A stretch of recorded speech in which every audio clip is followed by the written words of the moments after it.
Hello and welcome to the Dead on Arrival podcast, presented by the Reverend Dr. Donald E. Dunnigan Sr. Sit back, relax, and enjoy the show. I want to direct your attention once again to the scripture that was read in your hearing. And I'm simply going to lift up a portion of Isaiah 43, verse 19, which reads, "Behold, I will do a new thing. Behold, I will do a new thing." And I want to encourage us today to be open to a new thing. We have been navigating our way through the series of being open. And today, I'm going to encourage you to be open to a new thing. And the relevant question that I want to pose before you today is, what new thing might God be directing your attention to? What new thing might God be directing your attention to? Isaiah lifts up a few themes in his prophetic writing that I think are pertinent to understand what God is speaking to us in this moment as we consider being open to a new thing. The first thing that Isaiah lifts up is that he says, "Behold." Behold means to pay attention, because the new thing is coming, but you may miss it if you are not paying attention. Sometimes it's hard to simply pay attention to the right things. I'm convinced that all of us pay attention. Sometimes we fail to pay attention to the right things. We came in today, every last one of you were paying attention to something.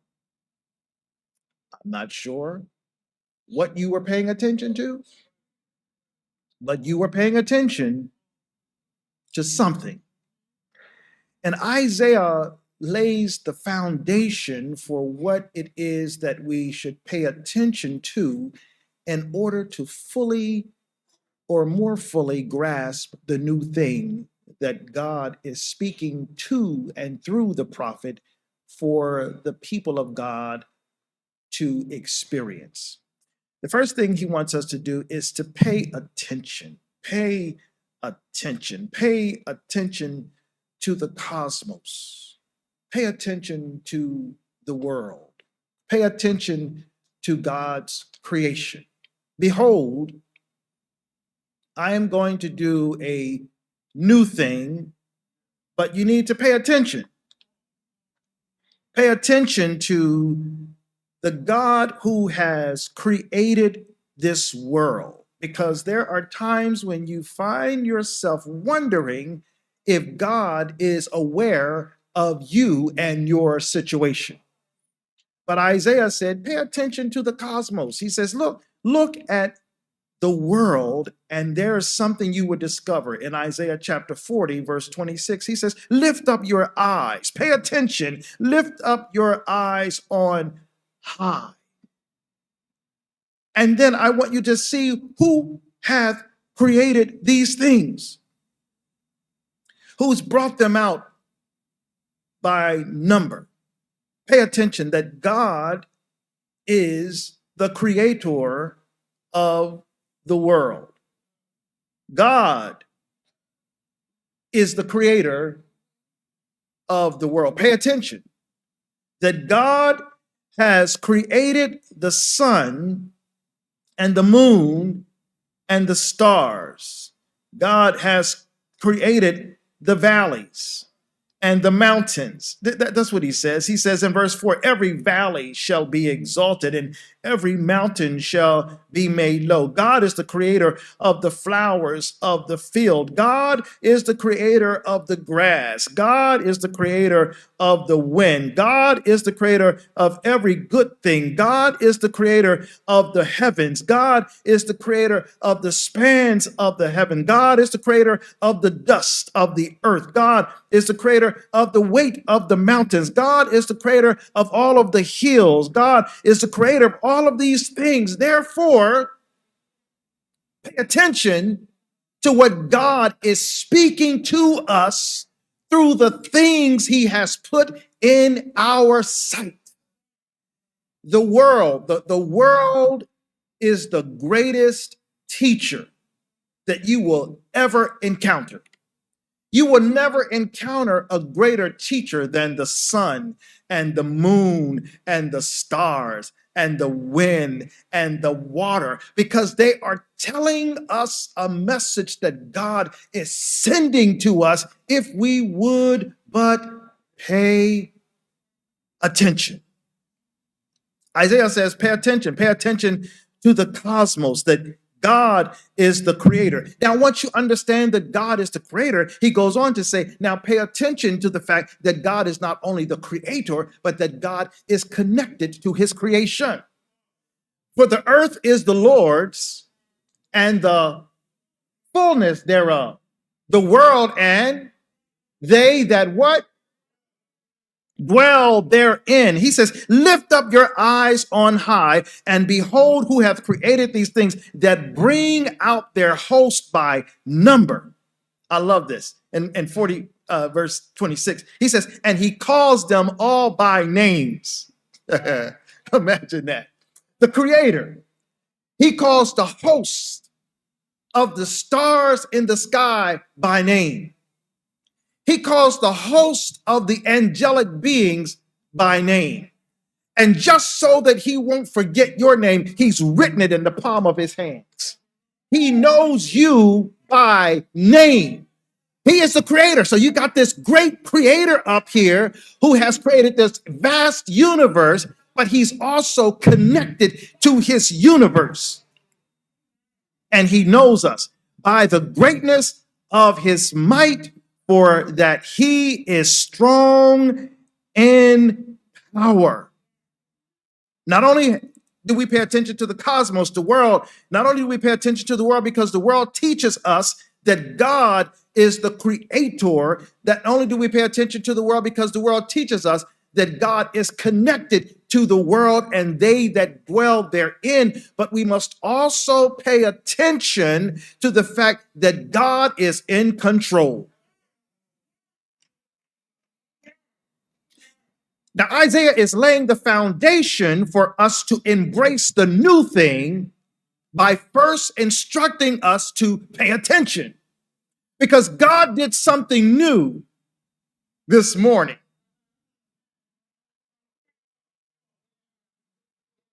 When you woke up. But the question is, did you pay attention? Sometimes we forget to pay attention to the simple things. As a matter of fact, God not only did something new when you woke up, God did something new when you just inhaled.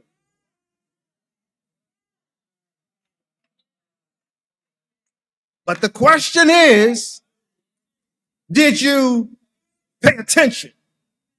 God did something new when you inhaled the oxygen and the nitrogen and the carbon was released from your body. But did you pay attention? Pay attention to the cosmos, because God is the creator of the world.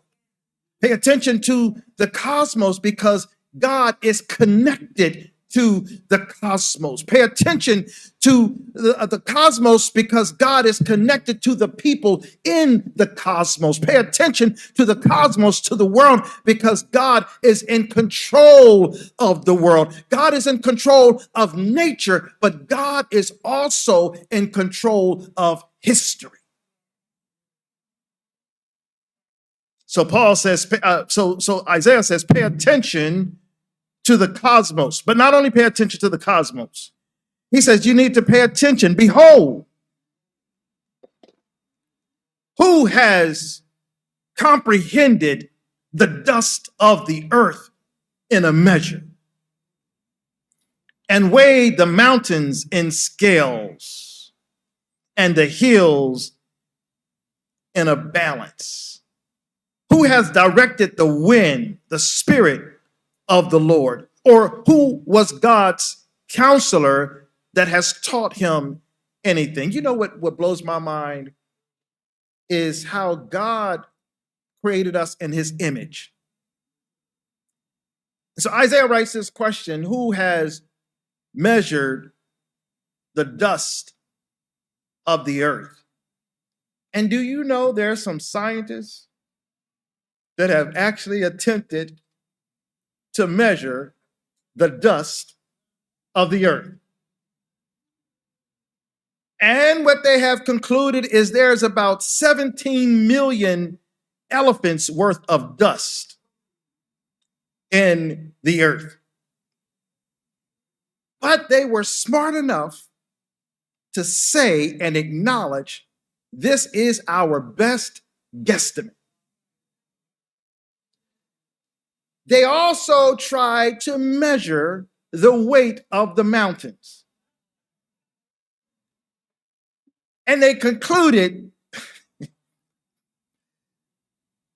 that the tallest mountain, Mount Everest, weighs about 350 trillion pounds. But they were smart enough to say that is just a guess, because there are trees and there are curves in the mountain that they can't quite figure out the precise weight of just one mountain. But that doesn't say anything about all of the other mountains that God has created. So I need you to understand, when Isaiah is saying God is going to do a new thing, before he reveals the new thing, he says, pay attention. As a matter of fact, God started off, and one of the very first things he instructed man, the human being, to do was pay attention. Put him in the garden. And he said, I want you to till the garden. But how will you know what to do with the apple tree and with the orange tree if you don't pay attention? And then I want you to see if you can name all of the animals. But how can you name the animals if you don't observe and pay attention? So before God could reveal the new thing, he wanted Adam to make sure that he observed what was going on. And it wasn't until Adam had completed the paying attention part that he came to realize there was no one for him. But he had to pay attention first. He named all of the animals, and then he said, oh my goodness, there's nothing that looks quite like me. And God says, now I'm going to do a new thing. But before I do the new thing, you need to pay attention. I'm just trying to set you up here, because God is going to do a new thing. But before he does the new thing, we have to, there you go. So we pay attention to the cosmos. That's where he starts with Adam in the garden. Pay attention to the world. Pay attention to my creation. Pay attention to what I've done in the sky. Pay attention to the seas. Pay attention to the birds. Pay attention to the animals. Pay attention to the seasons. I need you to pay attention to the cosmos. I am the creator of all of this. I'm connected to all of this, and I am in control.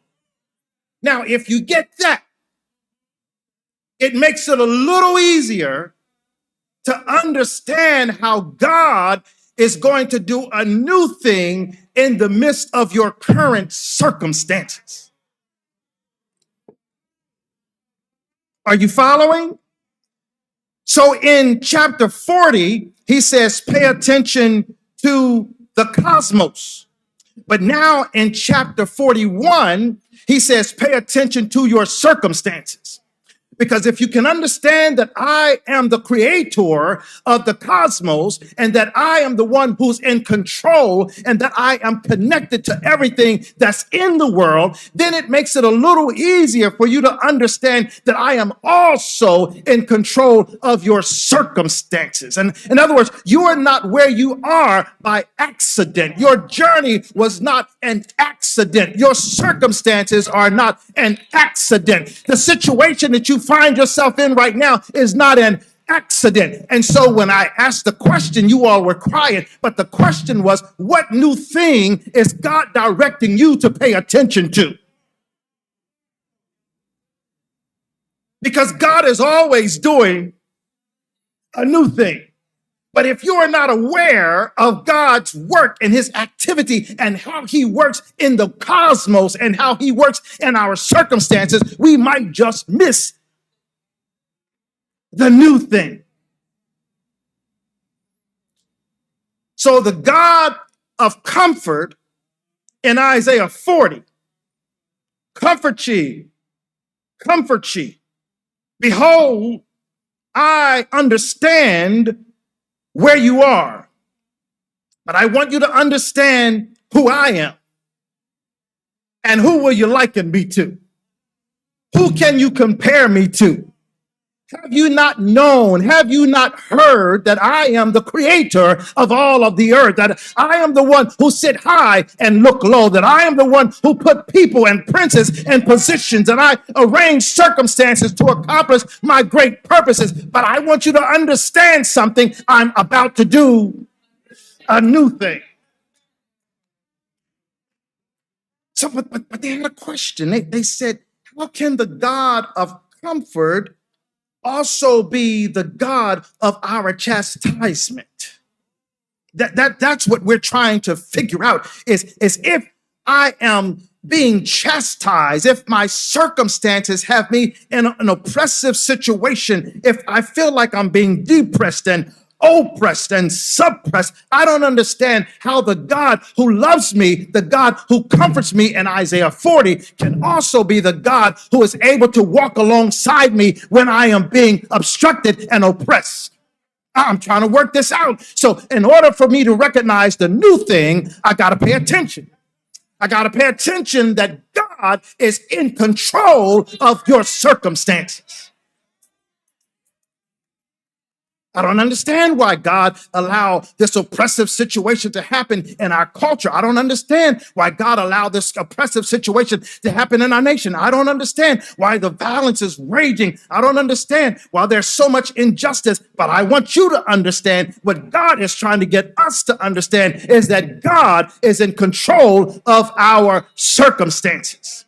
Now, here's what it is. It's hard to embrace a new thing when our attachment to the old thing is so rigid that it brings about stagnation. Did you get that one? It's hard to embrace a new thing when we are so attached to the old thing that the old thing keeps us stuck where we were. So before we can break loose from the old thing, God has to arrange some circumstances. He has to arrange some circumstances that will stretch us. Some circumstances that will disturb us, to disturb our comfort, some circumstances to disrupt our methods and our methodologies. He has to arrange some circumstances that will challenge our cherished convictions. He's about to do a new thing. But before he does, you've got to learn. Somebody's with me. Before he does, we got to learn how to pay attention, because the circumstances that you thought were a disruption were actually a design by God to get you free from the thing you thought was going to get you to where you wanted to go. But God said you can't get there carrying the baggage from the past. So I'm about to do a new thing. And I understand that when you get disrupted and when you become uncomfortable, you become afraid and you wonder if God is still with me. So God says, this is what I want you to get. Behold, watch, pay attention. I am about to do a new thing, and I want you to not be afraid. Because while you're in the midst of the wilderness, while you're in the midst of the valley, I will uphold you by the power of my right hand. There will not be any harm that can destroy you. When you walk through the fires, I will be with you. When you go through the valleys, I will be with you. When you have to go over the mountains, I will be with you. There is no storm that will destroy you. I am with you. I need you to watch. I need you to pay attention because I'm about to do a new thing.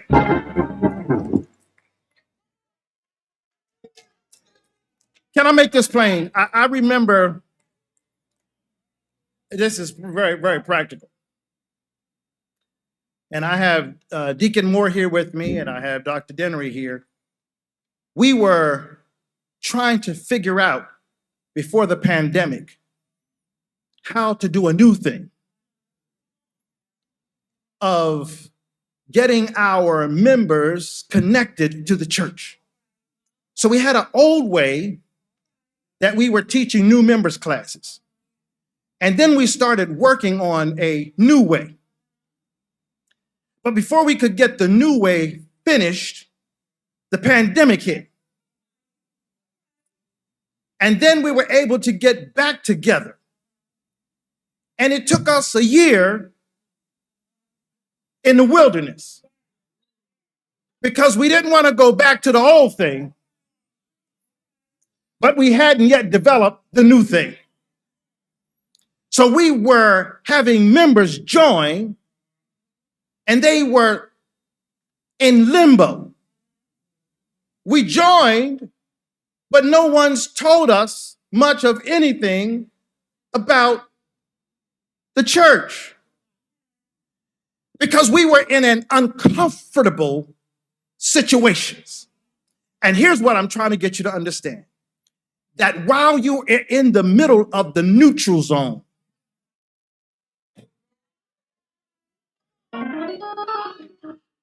God will make it so uncomfortable that you will want to go back to the old way, but the old way will no longer suffice. It won't be sufficient to get you to where you're going. You want to press forward, but you're not sure that you have a clear vision as to how you want to move forward. I remember it happened not only in this church, but it happened with Rosa Parks. Yes, she saw a new way, but she couldn't quite see how to get there. The old way of segregation was not sufficient. It wasn't working anymore. So she decided to keep her seat so that she could move forward. Yes, it happened with Ida B. Wells. It happened with W.E.B. Du Bois. It happened with Richard Allen. The old way was no longer going to work for where we were heading, but we weren't really clear as to where we were going. That's why God says, I'm about to do a new thing, but before I do, you've got to pay attention. I want you to understand that I am in control of the circumstances, and the circumstances may not feel comfortable for you in the moment, but the circumstances are designed to detach your grip from the old thing so that you can embrace the new thing. Now, you got to pay attention to the cosmos. You got to pay attention to the circumstances. And then, if all else fails, I love the way he says this. He says, listen to the Creator.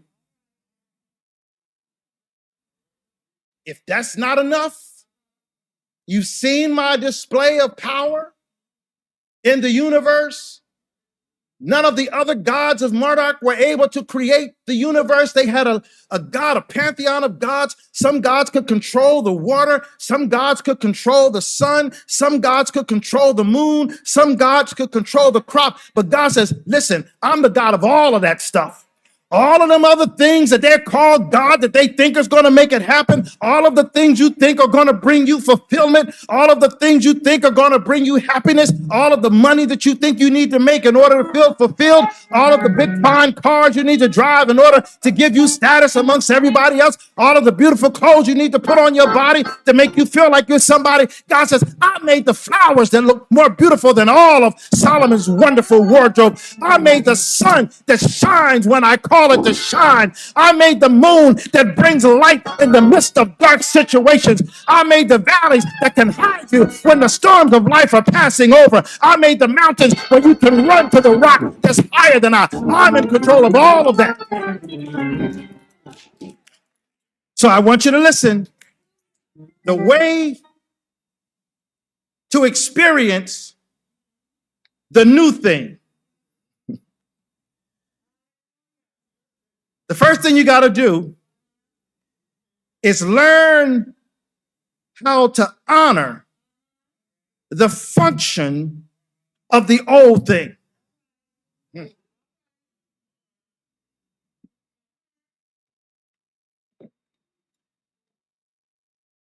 He said, remember not the things of old.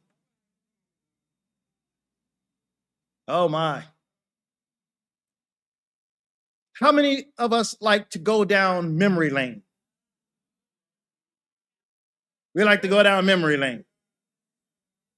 We like to pull out the old photo albums when we were in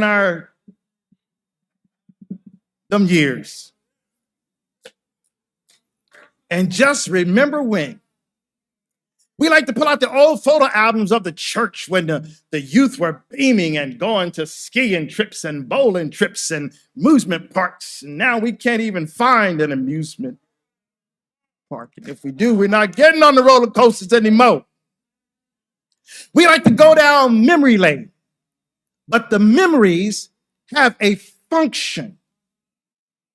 And all the memories are designed to do is to remind us that the same God who brought you from where you were and brought you to where you are is the same God that's able to take you from where you are to the destination he has for you.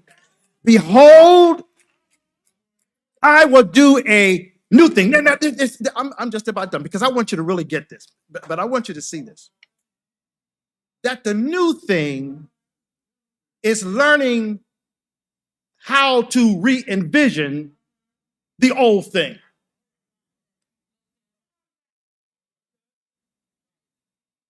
Let me see if I can make that a little clearer for us. He says, remember when I brought you from out of Egypt? They said, yeah. Remember when you didn't have water? They said, yeah. And remember it was dry in the wilderness? Yeah. And you didn't have a place to satisfy your thirst? They said, yeah. Well, I who caused water to come out of the rock. Remember that. Remember when you were in the wilderness and you were trying to figure out how to get to the promised land and you weren't able to find food in the wilderness? Well, it was I who gave you manna from heaven. That's the old thing. But now I want you to understand that if you want to re-envision the old thing, I'm going to take the old thing and I'm going to make the old thing look like child's play.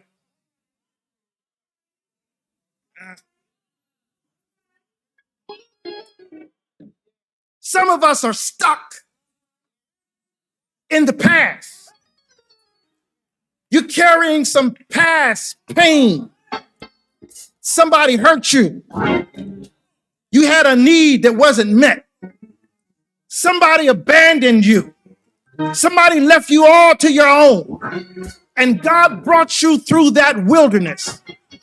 When you look back, you've got some memorials that are set up to let you remember where God brought you from. But now God says, I'm going to take you back through the same wilderness I brought you from the first time. But this time, when you go through the wilderness, it won't be a wilderness. There's going to be streams in the wilderness. And you won't have to drink from a rock. There's going to be water flowing in the wilderness. And you won't have to look for food because there's going to be some plush land in the wilderness. I'm going to cause flowers to sprout in the wilderness. You've been running from the wilderness. But God says, I want to bring you back to the place where I delivered you from the first time so that you can see that my original deliverance was designed to get you to a place that you couldn't even imagine. Because I'm going to do a new thing. Behold, and it is springing forth right in front of you.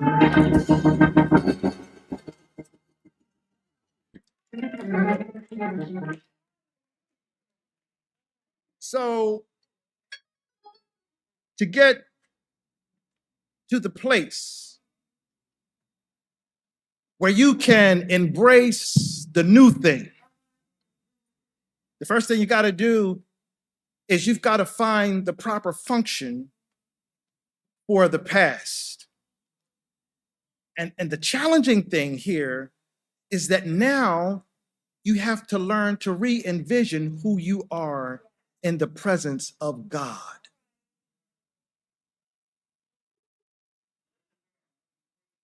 I'm going to break it down for you, brother. Verse 22.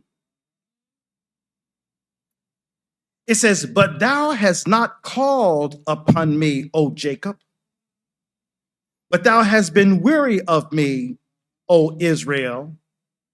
Thou hast not brought me the small cattle of thy burnt offerings, neither hast thou honored me with thy sacrifices.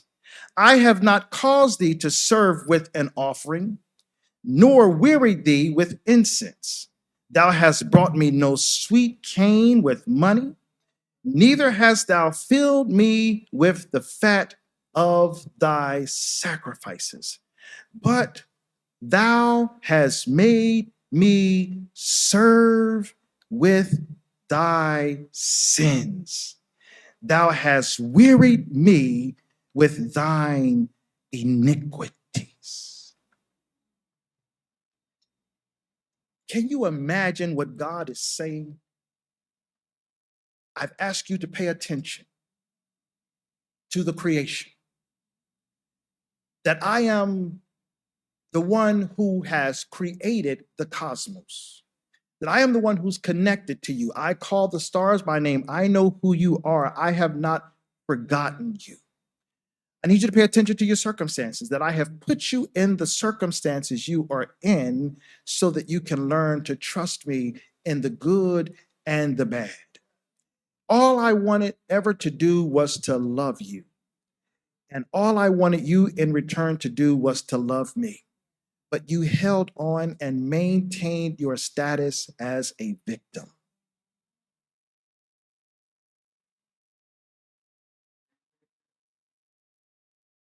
And all I wanted you to do was to be my servant, not my victim, but my servant.